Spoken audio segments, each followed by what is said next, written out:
In today's video, we're going to talk about the supplement you didn't even know you should be taking. I'm going to tell you why you should be taking it and my own personal experience with it. What's up, guys? Kara Corey here, and if you're just tuning into my channel for the first time, make sure you hit that subscribe button so you can get notified of all the upcoming videos on my channel. Today's video, I'm going to talk to you guys about a little something different. I've been taking a new supplement for the past few weeks that I want to review for you today, talk to you a little bit about the benefits, and that supplement is Nano Glutathione. There's some really promising research with this supplement. Before we dive right into it, I want to first thank Nanoceutical Solutions for sponsoring this video. Now, if you heard the word glutathione and you have no idea what I'm talking about, then great, you definitely want to stick around and listen to more information on this. So, glutathione is known as one of the most powerful antioxidants. It's kind of known as like the superhero of all the antioxidants. A lot of times we talk about antioxidants, we group them together, but glutathione is a tripeptide that's comprised of glycine, cysteine, and glutamine. So those are all just amino acids that are grouped together to make glutathione. This is known as the most powerful antioxidant and one that's kind of separated from all our other antioxidants because of the fact that our body actually produces it all on its own. So it's produced in our body, in our liver, and therefore you might think, well, if we make it on our own, maybe we don't need a supplement, or maybe we get it in through our diet. Well, both of those things are kind of true. You can get it in through your diet. However, and I always recommend things through the diet first, but your body doesn't actually absorb glutathione through food sources as well. But like I said, you do make it on your own. So why would you need to supplement with it? Well, a lot of people can actually have very low levels of glutathione, depending on your health status. So it's very common. There's tons of research on this, you guys. If you have any kind of like chronic disease or medical issue, a lot of times the research shows that people have lower levels of glutathione, just they don't produce as much of it. Or if you're someone who doesn't have great nutrition, or you're someone who goes through a lot of stress, maybe you're feeling chronic fatigue, just in general, if your health isn't that great, or you're struggling with maybe inflammatory issues, autoimmune issues, things of that nature, you may want to go ahead and get your glutathione tested to see if you do have low levels. Very common. Why you should care about having adequate glutathione levels in your body, as mentioned, it being a powerful antioxidant, and what antioxidants do essentially is to help clear out those free radicals that are produced in our body due to oxidation, which oxidation can occur by a multitude of things, whether it's stress to the body, whether it's toxins that you're ingesting, toxins you're breathing in, environmental pollutants, all these different factors that our body is exposed to on a day-to-day basis can produce oxidation in our bodies.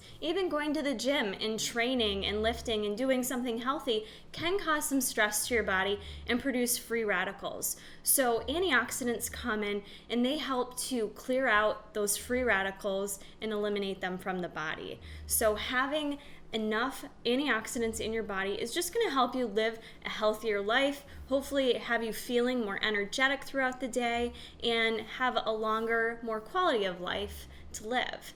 So with this product in particular that I want to talk about, because it's Nano Glutathione and it's actually reduced glutathione, so you'll look into supplements and it gets really confusing because you don't know the difference, you don't know what's good, what's bad. So with looking at glutathione in particular, it is important to know how you're going about taking this. So if you've ever researched it or you look into it, the most common route of people taking glutathione is via an IV. Reason being because when we digest glutathione, it goes through the GI system, it hits our GI tract, and it's kind of broken down and not as well utilized as we'd want it to be for those antioxidant properties. So it's very common to see people doing IV treatments of glutathione in order to improve their health. I've even seen some research on cancer patients taking glutathione via IV to help improve their health status, as well as other chronic diseases where people utilize that method. So via an IV kind of is the gold standard. However, most of us aren't going to want to go through that. Especially people watching my channel who are just into fitness and health aren't probably going to go through that measure, and it can be rather expensive as well. So when you look at the research, most of us, when we take supplements, we just take a pill and swallow it.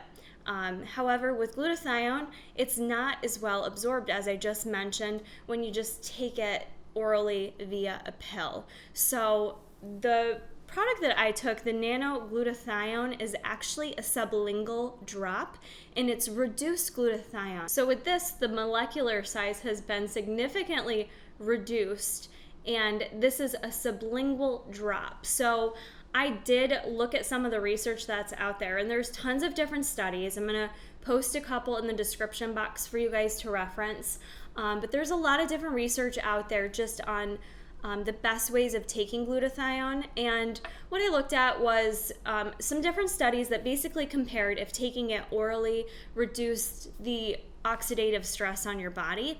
And what I did see through looking at the studies was sublingual was definitely the way to go. A lot of studies looked at just taking it orally, not all of them, but some just taking it orally with a pill. They didn't see any significant changes with oxidative stress on the body. One of the studies I looked at for sublingual compared to oral did show a decrease in oxidative stress, and it also showed an increase in your other antioxidants in your body, in particular vitamin E and vitamin C. So with taking this, the addition of this actually improved your other antioxidant capacities going on in your body, which is great. So like I mentioned, this is a sublingual drop, so this was really easy to take. I take allergy drops sublingually, so I'm used to that process, but I know not everyone knows how to do that. So it's very simple. You just shake the bottle up, and the directions for this is you just squeeze the tip, and you want to pull up 1 milliliter, and you take this first thing in the morning.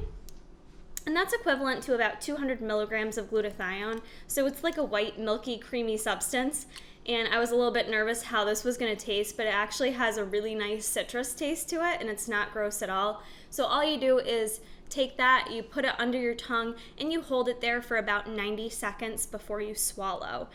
And the directions don't state this, but just from what I know with taking my allergy drops, I purposely don't eat or drink anything within about 20 minutes of taking it, just because that, I don't know, I know with my allergy drops it could impact it, so just to be safe, to make sure I get maximized absorption of this, I don't ingest anything else. So the benefit of taking something sublingually is that you kind of bypass that GI tract process in terms of digesting and absorbing it.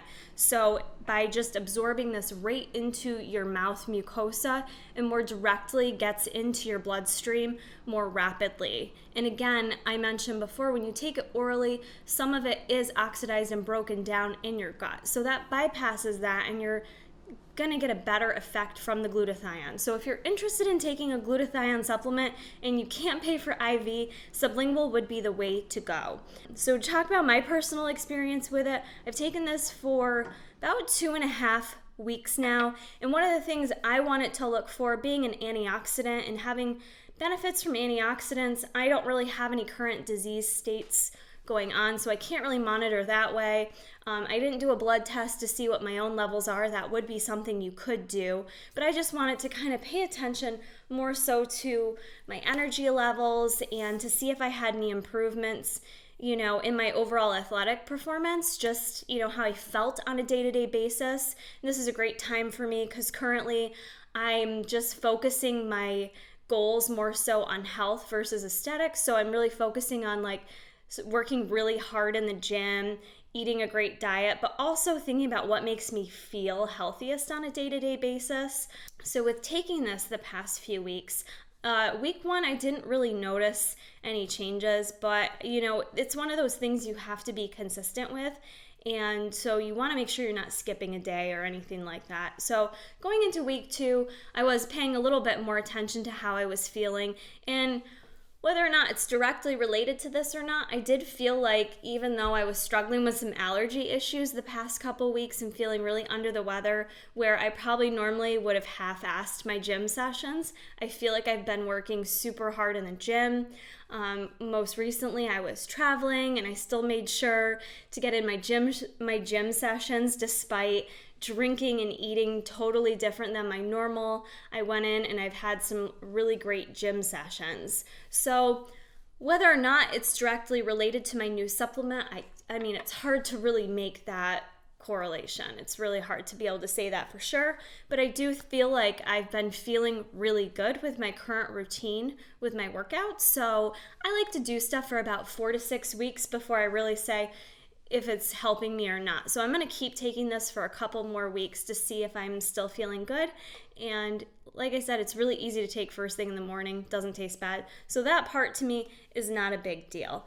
But the biggest thing is there are a lot of health benefits, and I think a lot of people don't know about glutathione. So I encourage you to do a little research yourself. And, I think a lot of us just get bogged down with thinking about like our weight and being on a diet or off a diet. And I love to get people more focused on thinking about specific things such as antioxidants and what you're putting into your body. So I think this is just a good topic for us to discuss and think about.